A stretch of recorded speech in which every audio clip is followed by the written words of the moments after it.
Hey y'all, welcome back to my channel. Today I have a 10 clothing BOLO brands for you. 10.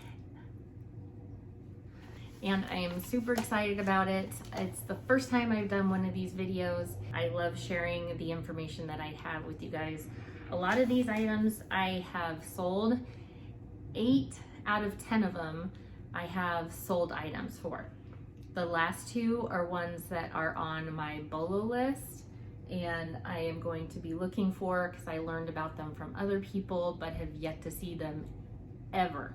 So let's get into this so you guys can learn some new stuff. I love watching other people's BOLO videos because they always have something new that I've never heard of. It gives me more stuff to look out for to make money off of than I currently have. So the first item is one of the first big ticket items that I ever sold, and I really was so excited about it. The first brand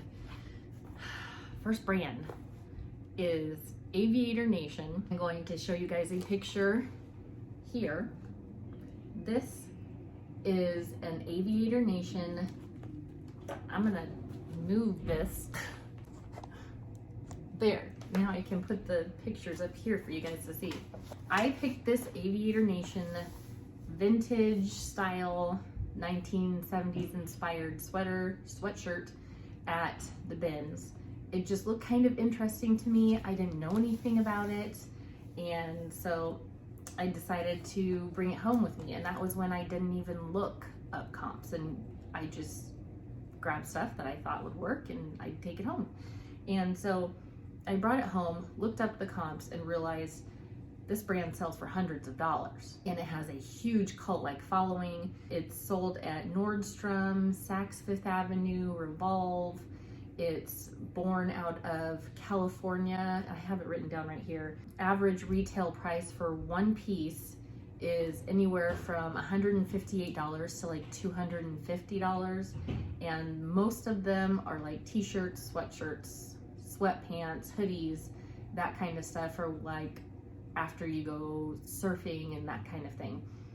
The girl that started this company, it was in 2006. Her name is Paige McCoskey, and she started it out of her garage in Venice Beach, California. She's doing amazing. They have 9 different locations, most of which are in California, and then there's one in Vegas, and there's one in Aspen, Colorado. All the rest of them are in California, most of them close to a beach. That is definitely a big BOLO to look out for. This item that I sold, I got it at the bins. It was very lightweight, so it cost me maybe $2 at the most. I sold it for $135 overnight, and I ended up profiting after Poshmark fees $107 for that one piece. So I was super excited about it. Haven't found one since because they are super rare, and it even had like a couple of tiny little pen stains on it and stuff, like little marks, and it still sold for that much even though I disclosed it. So biggest BOLO to look out for. That's one of the biggest. Number 2 is a recent one that I found that I hadn't sold before. It's McLaughlin. It is a more mature brand, and it has a lot of it's not necessarily like outerwear, it's more like tennis, country club, more mature kind of styles and brands. It was founded in 1977 by 2 brothers. Their names were Jay and Kevin. And this piece that I found that I'll show up right here, it was a green and white kind of geometric print, and it reminded me of something you'd find in like the 80s, more like 90s actually.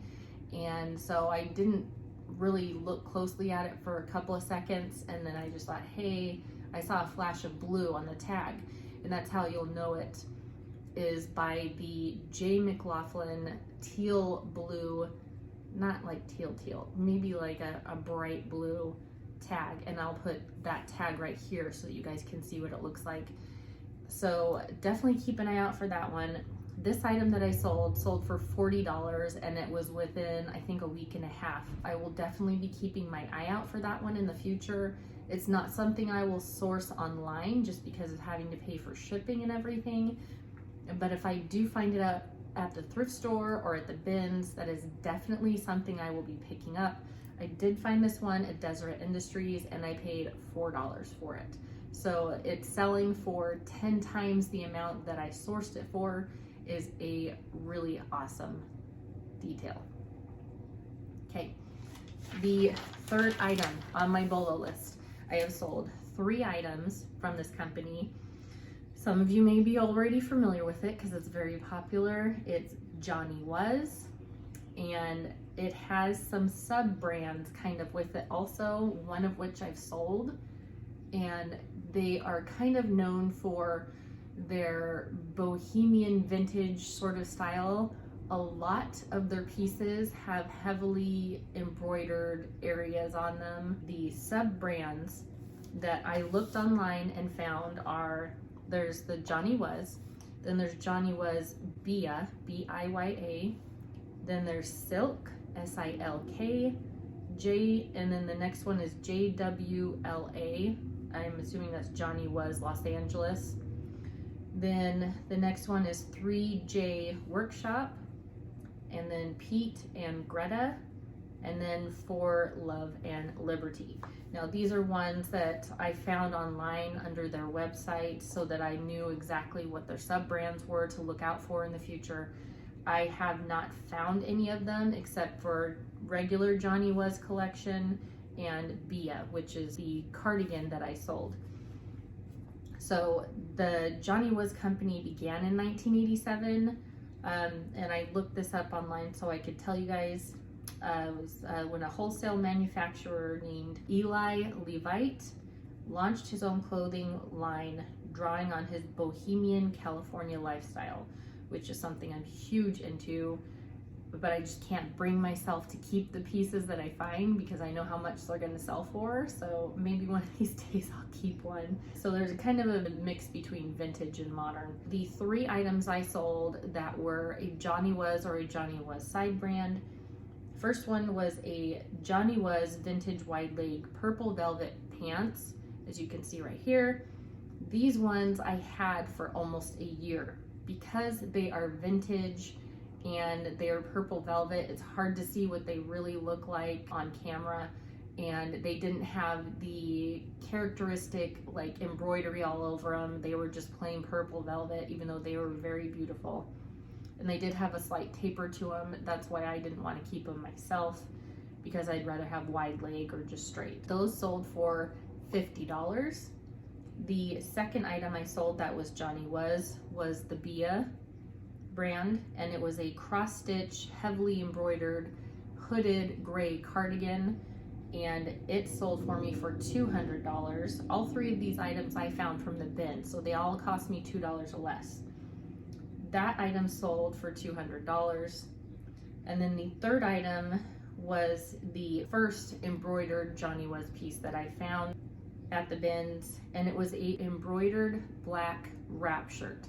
I was at like 4 or 5 bins away and just kind of happened to look over in a certain area and saw some embroidery kind of peeking out, and that's what I knew Johnny Was popular for. And so it kind of caught my eye, and I ran straight over there, made a beeline, and pulled it out. And sure enough, that's what it was. So that was the first Johnny Was item I sold, and it got me so excited. The 4th brand to look out for is called Lilly Pulitzer.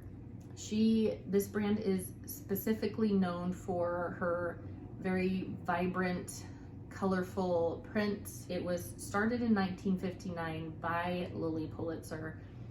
And it turns out it's a really interesting story. She was the wife to I think it was not a plantation owner, but he had like a massive grove, and she was a socialite, and she wanted something to do for herself, and so she started using the grapefruit and the oranges and the limes and lemons and stuff that they grew to have her own kind of juice stand. Now, this became very popular, and because of that, all of the clothing she was using, she would do her juicing and it would splash up all over her. and so she would end up making a mess of herself. So she asked her dressmaker, who wants their own dressmaker, I wish I had my own dressmaker, to make her a shift dress that would be her uniform for working her juice stand. And she wanted it to be in these specific colors so that it would hide the stains and the spills and everything from when she was juicing. Now, people would comment more on her shift dress than they would her juice. And so she ended up starting her own line selling these shift dresses.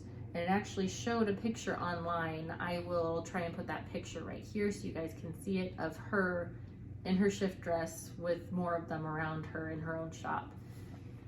And that's where it all started. And her clothes are mainly very characteristic of their very vibrant patterns and colors and everything. And so from far away, you can see certain pieces and just know that's the Lilly Pulitzer. So sometimes they're kind of easy to spot because of it, because they don't look very similar to anything else. I have sold one set that was Lilly Pulitzer, and I found it at Uptown Cheapskate. It was new with tags. I found it was from Luxletic, which is an athletic sub-brand of Lilly Pulitzer that's recent.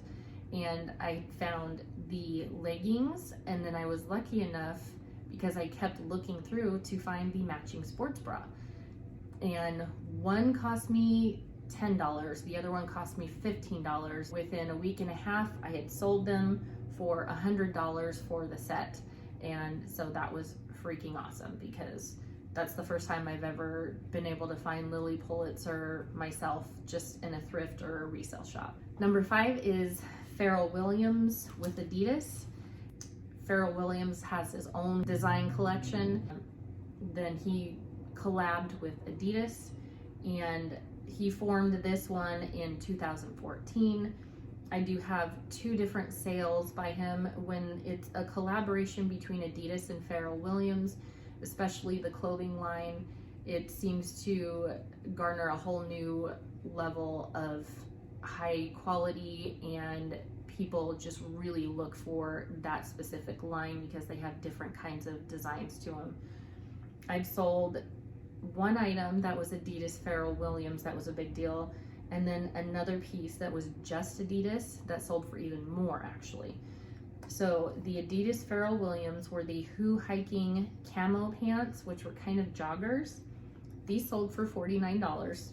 And then the Adidas one that I sold that was a big deal were these polka dot women's track pants.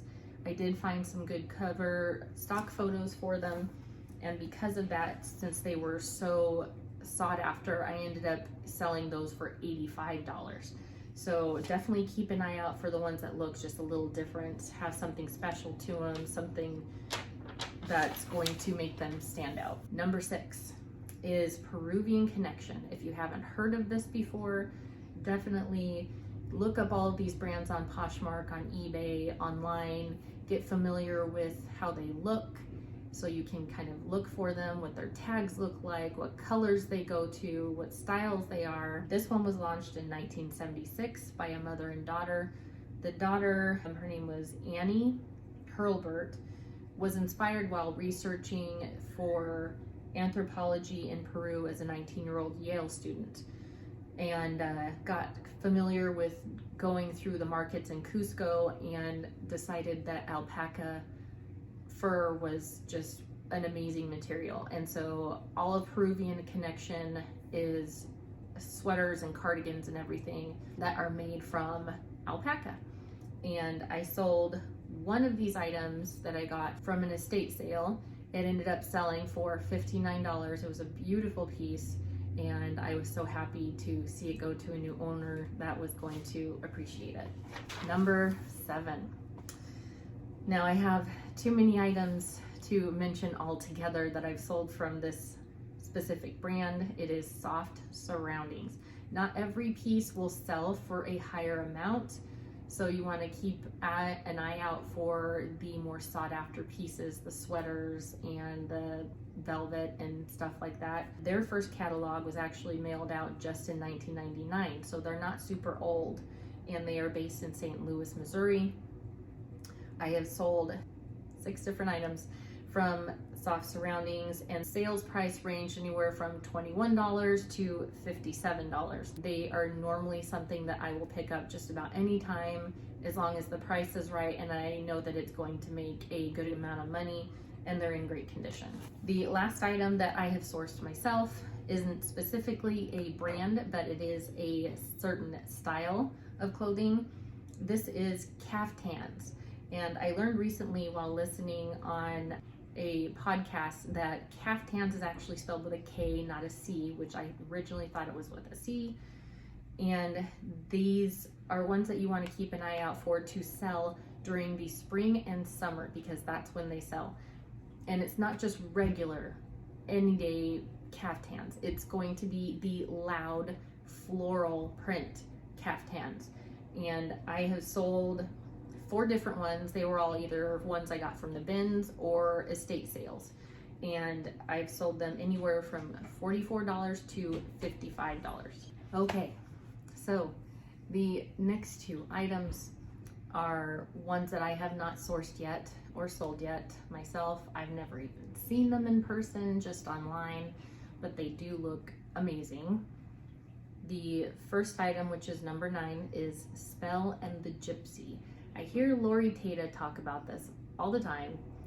I haven't found it yet, but I am super excited for when I do. Maybe it's one that I should check if they have a like Nordstrom Rack sale going on. They might have it there because I'm sure it's something they sell at Nordstrom. Anyway, Spell and the Gypsy is a Byron Bay fashion label.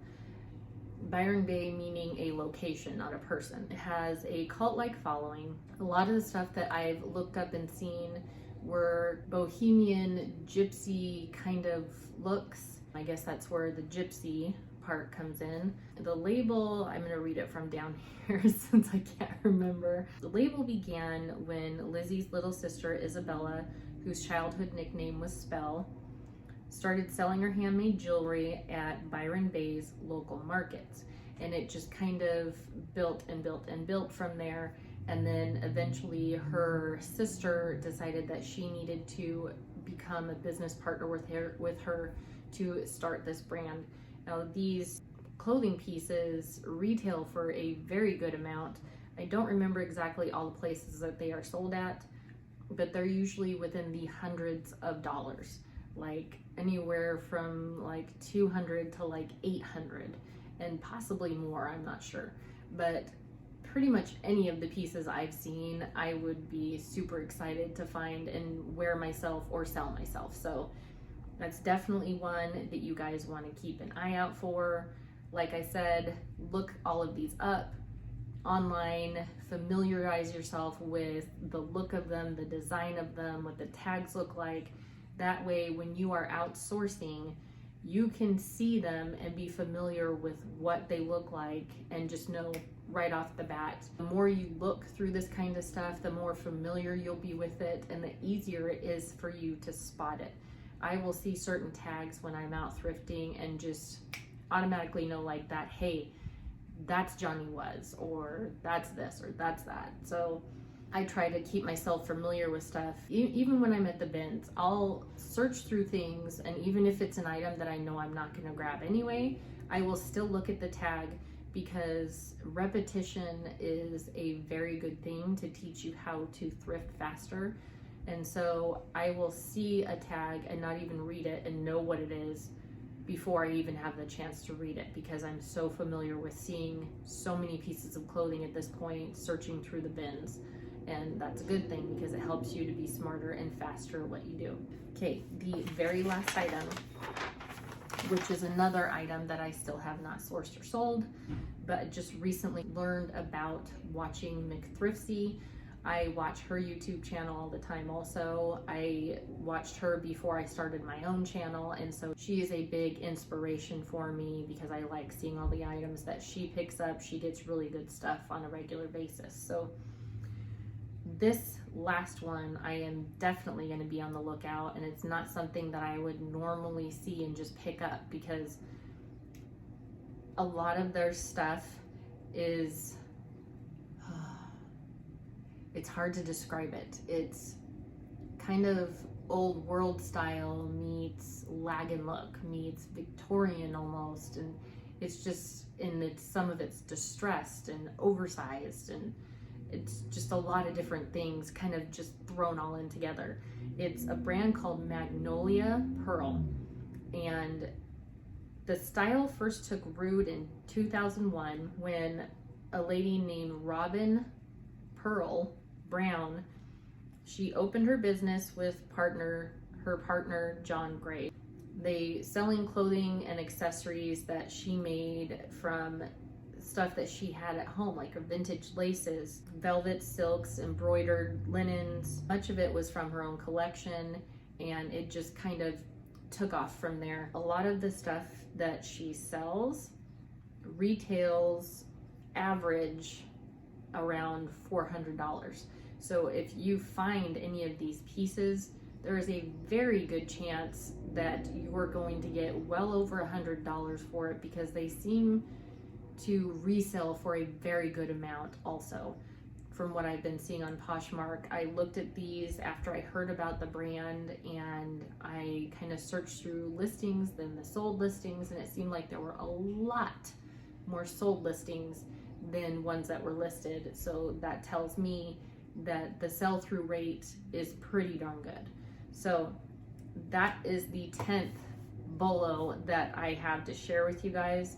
Hopefully this was helpful, and it will help you guys to look out for new brands, and hopefully some of these were ones that you didn't already know about. I definitely love hearing about new BOLO brands from other people that I've never learned of before, because it helps me to expand my knowledge base of clothing, because no matter how long you've been doing this, there's always something else that you've never seen or you've never heard of. And that's one of the biggest things that I love about doing reselling online, is because I am always learning, and that's one of my favorite parts of it. So if you guys like these kind of videos, go ahead and give a thumbs up to me. It really helps out my channel to grow. And do me a favor and subscribe so you guys can learn about all the other stuff I'm going to be talking about in the near future. Hit that bell notification so that you can be notified whenever I upload a new video. And I will talk to you guys next time. Hopefully you're having a great weekend. See ya. Bye.